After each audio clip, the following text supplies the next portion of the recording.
ये हमारा सिद्धांत है, घर में घुस के मारेंगे।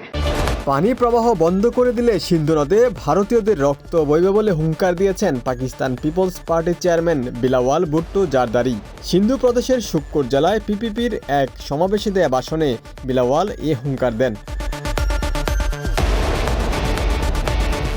দ্য এক্সপ্রেস ট্রিবিউনের এক প্রতিবেদনে বলা হয়, সিন্ধু নদ পাকিস্তান থেকে ডাকাতে চেষ্টা করছে ভারত। তিনি আরও বলেন, সিন্ধু সভ্যতার প্রকৃত উত্তরাধিকারীরা পাকিস্তানে বসবাস করে, তাই বৈধ উত্তরাধিকারী হিসেবে পাকিস্তান কখনো ওই নদীর ওপর তার দাবি ত্যাগ করবে না।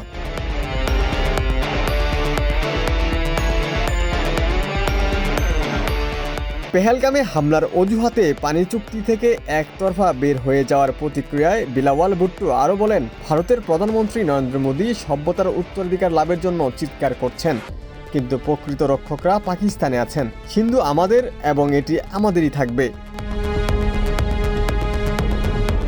ভারতের উদ্দেশ্যে তিনি বলেন, এই নদে হয় পানি প্রবাহিত হবে, নয়তো প্রবাহিত হবে ভারতীয়দের রক্ত। ভারতের প্রধানমন্ত্রী নরেন্দ্র মোদীকে যুদ্ধবাজ মনোভাবের উল্লেখ করে পিপিপি প্রধান আরও বলেন, পাকিস্তানের জনগণ বা আন্তর্জাতিক সম্প্রদায় কেউ সিন্ধু নদের পানি ছড়িয়ে নেওয়ার চেষ্টা সহ্য করবে না।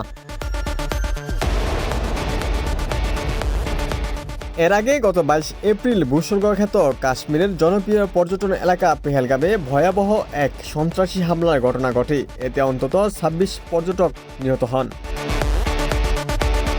এই ঘটনায় পাকিস্তান পরোক্ষভাবে জড়িত আছে এমন অভিযোগ তুলে দেশটির সাথে সিন্ধু নদের পানি চুক্তি স্থগিত করেছে ভারত। পাকিস্তানিদের সব ধরনের ভিসা সুবিধা বাতিল ও একই সাথে প্রধান সীমান্ত ক্রসিং বন্ধেরও ঘোষণা দেয় নয়াদিল্লি।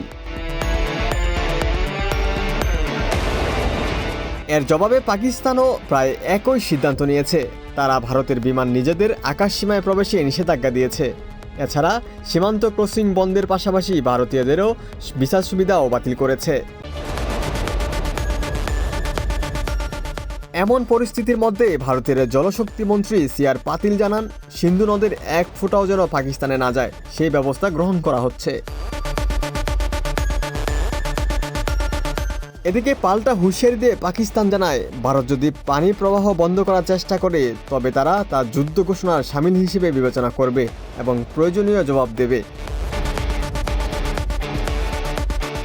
ওমর ফারুক, ঢাকা প্রকাশ।